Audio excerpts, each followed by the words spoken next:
Today, we sit down with Dr. Roger Butner and talk about the technolescent years of parenting.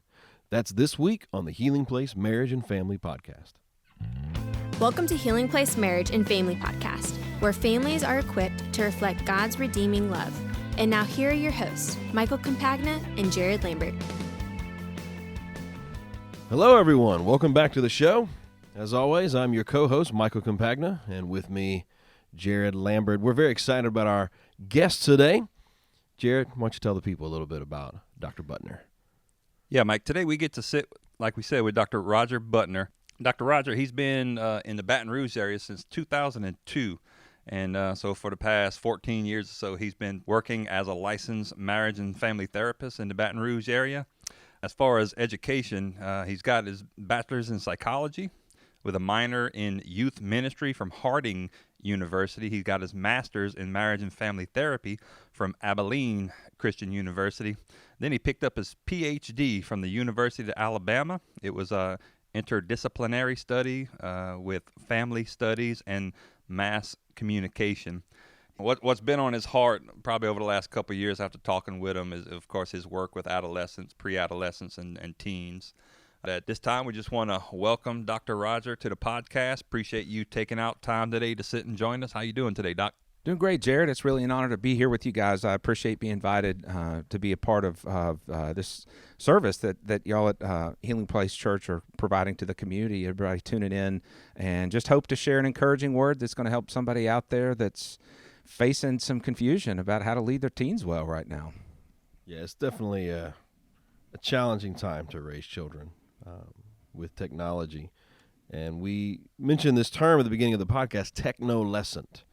Let's talk about that word. That's a funny word. Right. I don't think I've heard it before. Would you help us understand what you mean by that? Certainly. So when I use the word technolescent, I'm thinking about this really first generation that we have growing up today with a smartphone in their pocket. I mean, we didn't grow up with that. Our parents didn't grow up with that. And technology is just absolutely a driving force in their lives every day. The smartphone has been referred to as the digital appendage, and it's a pretty good term for it.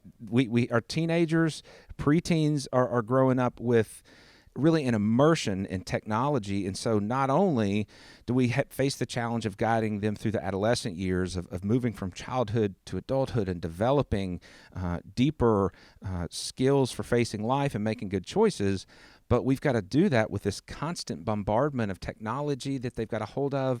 And many of those forms of technology, we as their parents are still trying to figure out how to manage in our own lives. We haven't had enough time to figure it out for ourselves. We certainly didn't have a previous generation teaching us how to do it. And yet we have the great responsibility to be able to lead our teens to manage it well. So today, adolescence is so intertwined with their technology that to me, they've almost fused into one massive interlocking concept that we got to deal with every day. Sure. I mean, we're not that old in this room. At least we don't feel that old. I'm sure some people would beg to differ. But like you said, we didn't grow up like this. I remember a time when there was no internet in my home. I remember when we first got a computer thinking, this is dumb. No one will ever use this thing as a child. So kids now are digital natives. Exactly. We are the outsiders. And yet we're still tasked with guiding them through becoming healthy, mature adults who can have normal relationships and successful careers. How do we do that? What are some important elements that you see for parents to keep in mind and to practice as we help our kids navigate waters that we've never navigated before?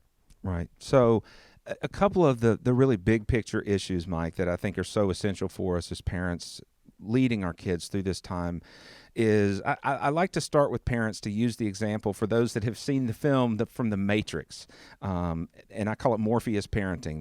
There's a pivotal scene in the movie where there's this guide, Morpheus, who's trying to teach this other fella, Neo, that he really has been chosen for this monumental task, and he's telling him, you have what it takes, you've got the skills, and he says, you can do this.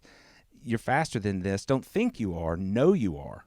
And so I tell parents, one of the most important foundational things we have to remember is don't just to think we can handle this or hope that we've got what it takes or even just to pray that God will bless us with the skills that we need to lead them, but know that we were chosen specifically and appointed to the task of leading the children that God has placed in our lives and our home. And so when we start with that foundation of truly believing that God chose me to lead this teen, this family, this child, we can certainly lead with more confidence and not be quite so terrified in the midst of all the things that we have to face. So that's certainly one of the most important things. One of the other things I tell folks all the time is that with all the very real dangers that exist in our teens' world today, and even in the various forms of social media and all that they're experiencing and being a part of, what I really believe the most important thing we can do to protect them is to equip them, to guide them, and it starts with having a strong, healthy relationship with them. When we have that foundation of a good, solid relationship where our kids know they can come to us with anything, they can share anything, we're not going to lose it, we're not going to flip out, we're not going to head for the hills, we're not going to stone them, we're going to deal with it together, we're going to help them. They may be in trouble at times for some things, but we can handle it. And when they're confident that we can handle whatever they come up against, that empowers them so much to be able to make better choices, to know that they're not on their own. So we've got to be able to do that. And one other thing I'll mention at this point that I think is essential and can be very daunting for us, certainly with me having an almost 13-year-old growing up at my house right now, it's the media world, the social digital world is changing so quickly that we have to be vigilant in staying on top of what's going on. Just because I knew exactly what kind of digital landscape my son was interested in last year really doesn't mean that I know what's going on this year, because he's at a different place, so he may be interested in different things, and the landscape has probably changed radically in 12 months. And so parents have got to be vigilant today to stay on top of what's developing out there. Right.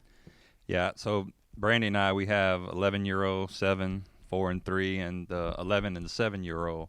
You know, they're plugged in digitally, right? And you know, it's convicting to know that my role as a father and Brandy's role as a wife is to shepherd our children. And you know, I just think about the care you need to have. You know, just going back to the shepherding illustration, to be able to watch over your sheep, take care of your sheep. All right. But when I come home from a day, you know, I don't want to shepherd. It feels like my batteries are drained. And unfortunately, those electronic devices seem to hold off the kids from having to interact with them for parents coming home from a long day's work. Bet. So that's one of the things I think about whenever you talk about, you know, to the Morpheus parenting, and to know that I'm the one, you know, that was chosen for these kids specifically. And the weight that carries is really convicting for me. You bet. And, you know, Jared, I'll mention on that note, too, one of the things that we've got to be mindful of, we don't have to be fearful of it. You know, the Lord has called us and given us a spirit of sonship and not a spirit of fear and timidity. But we got to be mindful that if we're not proactive with our kids and with the digital landscape and guiding them and having certain boundaries and being aware of it, that media force, particularly when you're talking about this screen that's in your pocket, it's right there, there's so much available, it's not just a passive force. There are active forces working behind that thing, especially now that we've sort of evolved, technologically speaking, to the touch screen being the norm. In a very real way, there's a relationship, there's a bond that's formed with the device and with everything on the other side of the device, so to speak. So if we're not careful and if we let life go to default mode is our kids' entertainment forms will be their number one guide through life. And that's not a very good situation for our kids. Sure. Now, in my house, with my 4 kids, I feel in myself a desire to lean the other way. We're not going to do phones. We're not going to do plugged in. We're just going to have bunny ears TV and just be all right with that. Although I recognize their future will be enveloped with technology. And as a parent, I can't just put my head in the sand. I have to prepare them for healthy, mature online interactions. There's just no way to avoid that in their future. Right. What does that look like? Yeah, that's such a big issue. It's such an important issue, and I don't think there is a one size fits all with that. I'm always encouraged when I hear parents that have that attitude of going like, I'm not just going to throw everything at them because they're asking for it, because they'll ask for a lot, and there's a lot available. And the truth is, they tell you, oh, my friends all have this, or most of my friends do, and it's probably true. So one of the things I think is really important with that is when you're approaching a time where it's getting close, this oldest child or this next child is at a point where we're just going to have to deal with some kind of digital freedom soon, I think it's so important to have, just like with driving, when teens are learning to drive, they have this learner's permit time where they're guided and they have to have an adult riding with them in the car. My goodness, if we're going to require that because of all the freedoms and dangers that can come with driving a vehicle, we ought to have the same kind of idea and concept and model in place for driving a digital device. And so I recommend to parents that you start with a time frame of we're side by side looking at how this works, even sharing some of what I'm doing with my own device and why, but that they can use it with some pretty close supervision. And it's very provisional. This is not yours. It's not yours to take wherever you want. Here's when you can use it. Here's where you can use it. And I'm going to be watching and very aware of what's happening. When we're talking about teens and adolescents, this is a really good age to set up reward systems, right? Sure. So to use, the devices as either like you said, set up a certain time, a trial run to see if it takes them over or not. But then, of course, use that as both a reward and a correctional tool for them. It certainly can be very powerful on both sides of that spectrum, Jared. There's no doubt about it. And there's a sort of a rough formula that I'll share with parents. It's not an exact formula, but it's a pretty good approximation. One of the natural things that children and teens are longing for and should long for is more freedom. That's good. It's healthy. They should want more freedom. It's normal. But one of the things that teens need to understand from parents, and parents need to understand as a baseline, is that just as our teens are wanting more freedom, they're wanting more access, they're wanting to do more things on their own, parents are looking for maturity, we're looking for responsibility, we're looking for respect. At least I hope we are. I think that's a big part of what really solid, intentional parenting is about. And so it's important for kids to understand the more they show us as their parents that they can exercise maturity, responsibility, and respect, not only in our direct relationships, but in the freedoms and other areas that they're living, then we're going to be more inclined to give more freedom. We're going to be inclined to grant more privilege, to allow them more access to other things and other choices that they want to have. And certainly I would put digital media at the forefront of that. One of the things that I'll say along with that I think is so important is that our kids know from the very beginning, before they get started with whatever kind of digital media they have, that we've got very clear boundaries and parameters on how we do that in terms of both time and what they're allowed to do and who they're allowed to interact with. I think it's essential once our kids get to the point where we've started to allow them some of that time, and particularly when we let them move beyond strictly supervised time and they've got their own phone, they've got their own device, that there is a digital curfew every night and they need to know when it is. I strongly urge parents to not just have them turn it off, but to plug it in the living room or plug it in the parent's bedroom, so that we just protect them from the temptation of having that thing in their bedroom at night. Certainly there are all manner of things that can happen with that, but that, I think, is a very important part of it, is letting them know up front, even when you get more freedom, there's still going to be more boundaries involved, and it's not punishment. It's simply loving guidance that I'm giving you. I'm not going to throw you out there to the sharks, even though you seem to think it's an exciting adventure and can't wait to try it. I'm not throwing you out there. I'm going to prepare you, and you're going to start swimming in some waters you can handle before you go out to the deep places. Sure. And I love that idea of, from the get-go, letting kids know, hey, there's limits, there's boundaries, there's guidelines. Could you talk a little bit more about that? What are some practices for parents dealing with these issues, some good, solid practices to help their kids develop in a healthy way as they interact with technology? The first one that comes to my mind, Mike, and it comes to my mind because it's the one that my son will nail me on, is if I expect them to follow some reasonable guidelines that I've put in place for them, I better be following reasonable guidelines myself. And I can tell you on more than one occasion, my wife and I have maybe told our son, it's time to turn off the phone. You've had enough time on there. We might even be watching a movie or a show together, or we're watching the presidential election stuff and told our son we wanted him to at least get a feel for kind of what this is like and what happens. And he will nail me every time if I've told him to put his phone away, and then he sees me pulling mine out. Now, I know I've got some kind of really legitimate reason for having it out and doing whatever I'm doing, sure. And he's looking and going, whatever, Dad. All I know is you told me to put mine away, and you can't put yours away. What's your problem? So we have to practice what we preach, certainly. One of the things that I think can be a very helpful framework for families is to have certain times beyond just a sort of a nighttime digital curfew, to have certain times carved out, maybe a couple evenings a week, maybe it's Sunday after church, but where it is kind of a screen-free zone, and mom, dad, kids, we put the screens away, we put them on a shelf, we put them on their plugs, but we don't have them out, and that's just a part of how we do family life, that it's not always available. Certainly I encourage during family meal times and encourage families to work on having some kind of family mealtime where we can. That just doesn't happen the way it used to, probably even when all three of us were growing up. But during that mealtime, no.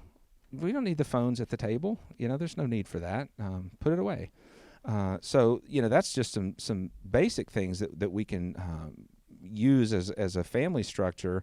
I'll move into another specific issue it is becoming a growing issue that I'm seeing more and more in my office every week, and that is teens and starting to get even younger teens that are into some kind of a dating relationship. They got somebody they're interested in, and they're talking, as they like to call it now.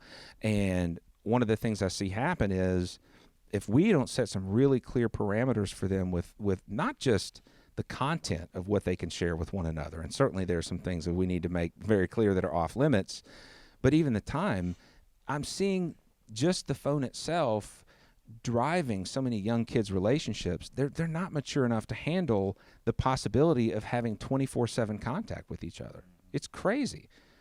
I'm not mature enough to handle that, but I got to deal with it. And so that's one of the things that I think is important for us to set the stage for our kids, is that all of us need times where we're just away from the technology. It's off. It's free space. It's open space, whether we're doing something active together outside. Last I checked, there's still lots of really great activities available outdoors. My son and I are going hunting this weekend, and I'm really looking forward to that, getting away and not having devices out there to mess with our time. But whether it's spending time together in the home doing something, but that they see us modeling that we have times where we put the screens away, but certainly as they start to move into dating type relationships, we got to take an extra measure of lead there to make sure that they have some time to just breathe and not be consuming each other all the time. So what would you say are some signs that, hey, maybe it's time to rein in the devices for our teens? Some obvious things that are happening in their lives where, it's time to, as parents, to step in and change some boundaries or.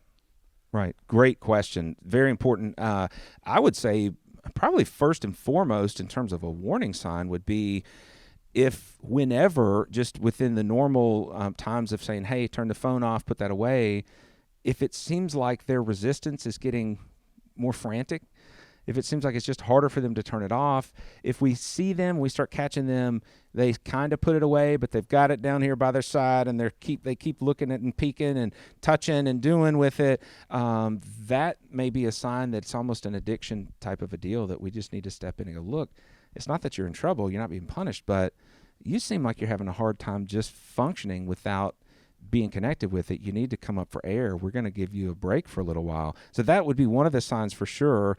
Honestly, sometimes simply we see a child that's a good student, a strong student, and they're getting to where they don't seem to be into mischief. They certainly don't seem to be showing signs of any sort of drug or alcohol abuse. There's nothing like that going on. And yet they seem like their head is just completely gone from school. Maybe they're just sick of school, but maybe they're so immersed in what's going on with their favorite YouTube channel, or what's happening with their group text with their friends, or how many streaks do they have currently up to date on Snapchat every day. That's a new thing I've learned about from kids, that they can't focus on the things that they need to be focusing on. And I think one of the other things would be certainly anytime if we see our kids seem to flinch a little too much or turn away a little too quickly, anytime we walk up and they're on the screen, whether it's their pocket screen, whether it's their tablet, whether it's whatever kind of screen, it doesn't necessarily mean there's something bad going on, but it is an indication that we better take a closer look and see. Before I was on staff here at Healing Place, I was a youth pastor and a junior high Bible teacher. And over the last 8 to 10 years, that whole experience changed right in front of me. Yep. Every year, my students dealt with technology differently and increasingly. One of the things that I ran into with parents was one of two things when I would address this issue with them. Either, oh, my kid's not like that. Right. Total denial, not my son, not my daughter. Or totally dismissing their kids' digital experience as insignificant, as beneath their notice, really belittling what their children felt was so important. Because, we sit here and we talk about streaks on Snapchat, and my first reaction is, that is the dumbest thing. Right. I feel you. Because we know in 3 months that's going to be gone. It'll be something else, stupid, that will then be gone and replaced with something else.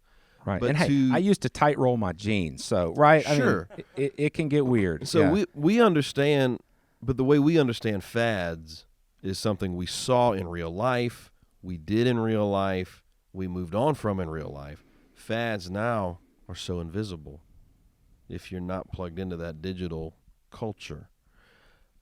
What I found was the parents that I interacted with would completely alienate their children because they didn't appreciate how important this stupid stuff to us, how important it was to their kids.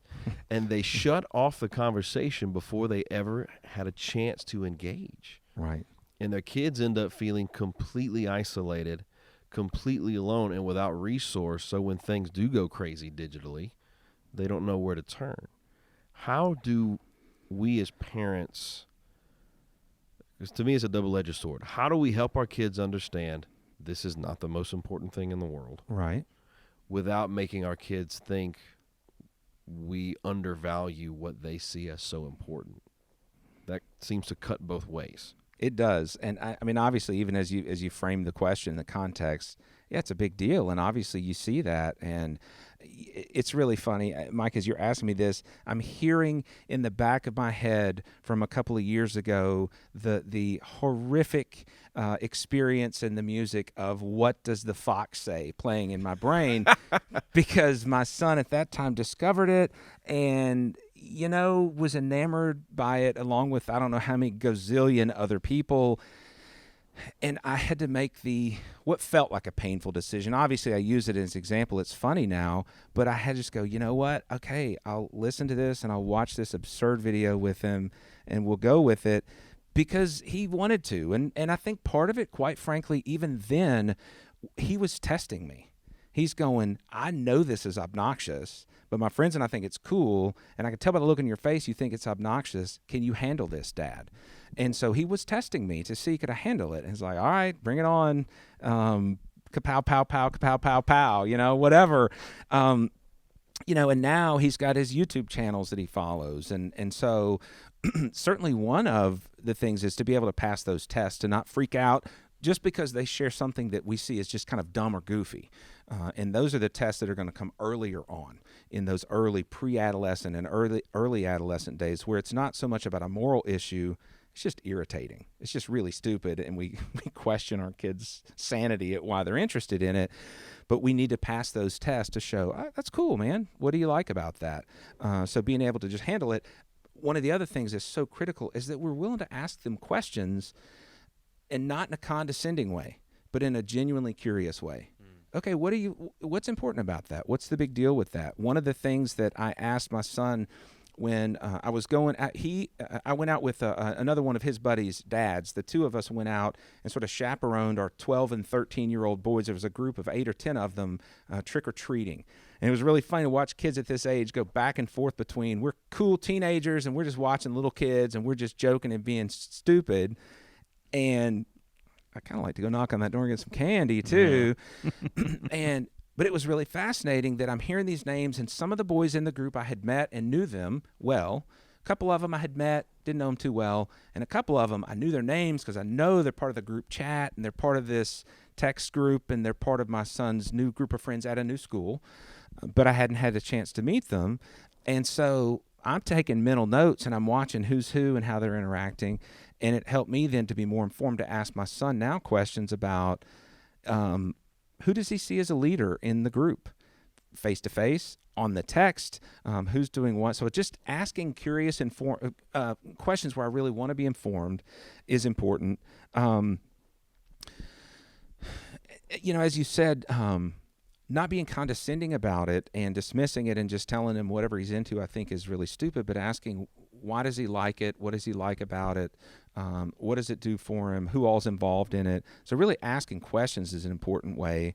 And then paying attention, and periodically, if let's say there's a YouTube channel that my son likes to follow and they're into like gaming and stuff on the YouTube channel, I try to pay enough attention when he gives me the chance to remember something about it. So then later on, I can say something about it and he knows, okay, Dad's actually been paying attention. I'm not just going, how are those idiots on your YouTube channel doing?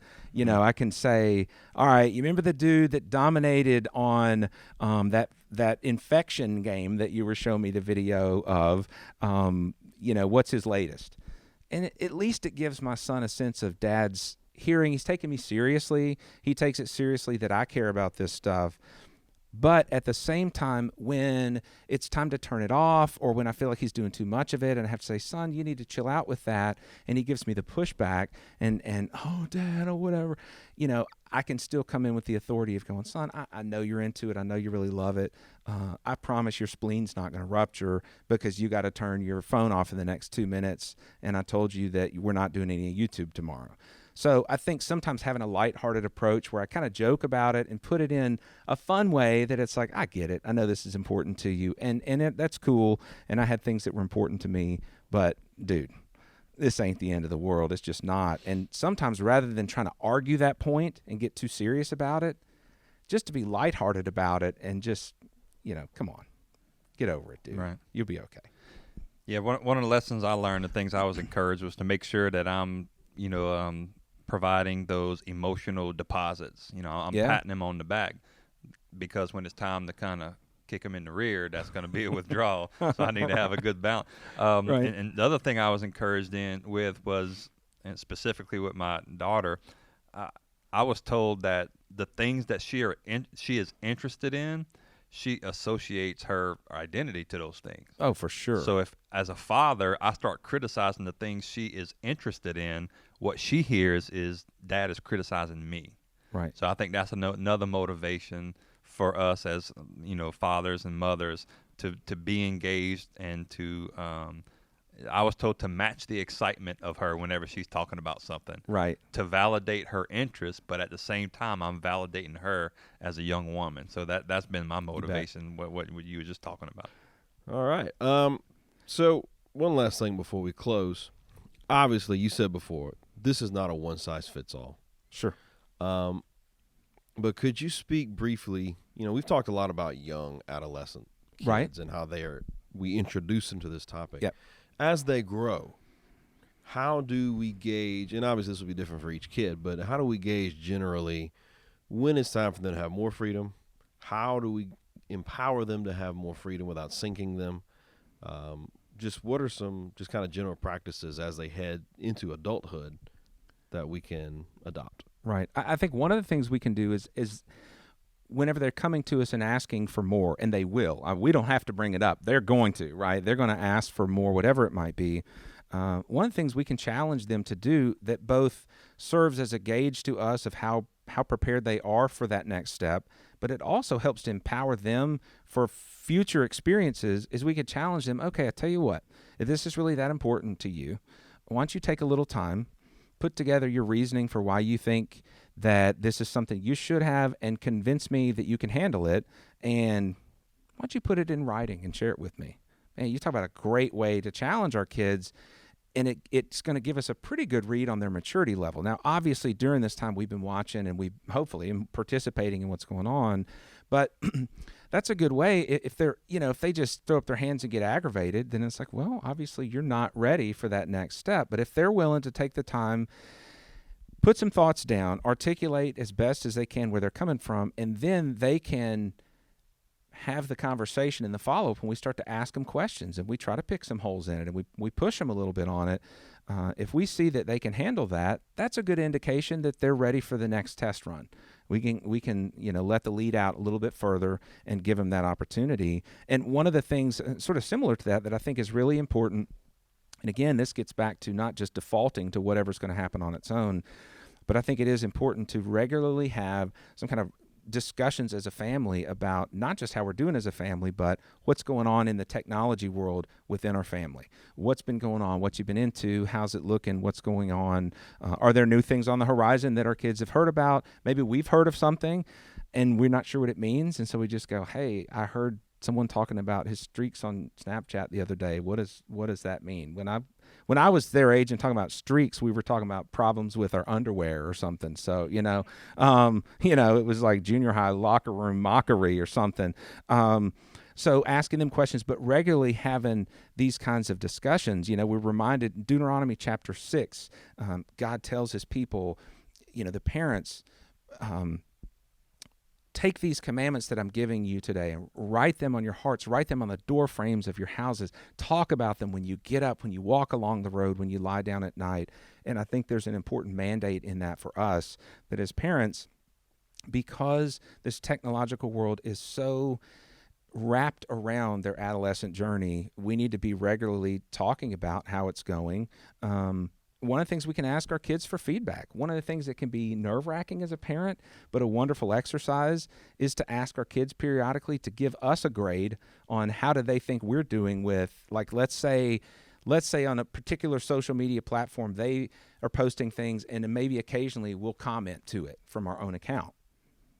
We ask our kids, well, what do you think from your perspective? What kind of a grade would you give me as a parent, and how I'm dealing with that? Am I harassing you? You think I'm clueless? Do you think I get too upset about things? Not that we're giving them all the power, but it's really helpful dialogue and lets them know I take you seriously. And with those discussions, not just looking at the technology itself, but coming back and framing it within the light of God's word, and we make that a part of it as well. We need to remember who we are.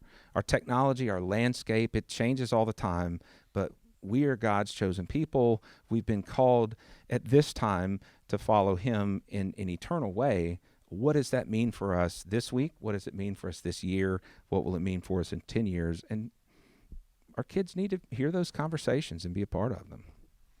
Wow. Good stuff. I like it. Well, I think that's going to about do it for us today. Jared, before we wrap up, can you let the people know how they can get in touch with Dr. Butner? Right. He has a website, www.hopeforyourfamily.com. On there, he has a good introduction. He also has a blog, which periodically he'll take subjects and just do a teaching, expound on them. It's a video blog sometimes too, right? Right. I got both. Yeah, there's written stuff and video and all kind of good stuff. Yeah.